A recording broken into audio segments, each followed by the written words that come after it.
Delegates assemble in the Great Hall of the People, and one of their biggest challenges, the property market. But China's premier said the problem is under control. Efforts were made to stem the downturn and restore stability in the real estate market.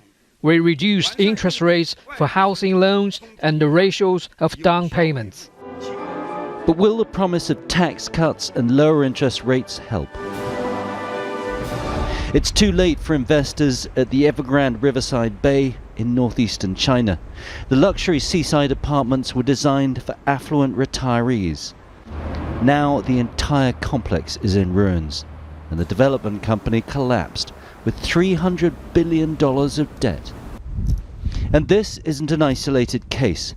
There are projects like this in cities across the country. China's housing oversupply problem is now so bad, it's estimated there are 60 million vacant homes.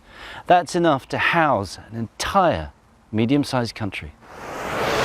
Exhibition centres, office blocks and housing estates litter the city, all unoccupied.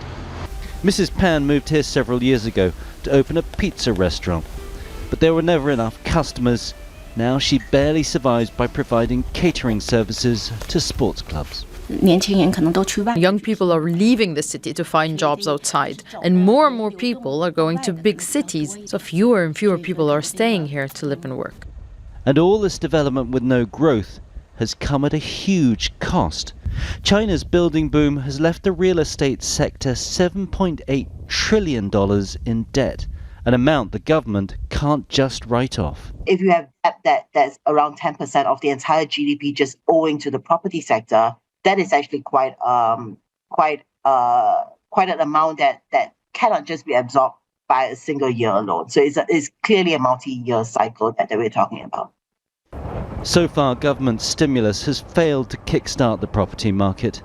Empty apartments and houses across the country, a haunting reminder that dreaming big can come at a very high cost. Tony Cheng, Al Jazeera, Ying Kou, northeastern China.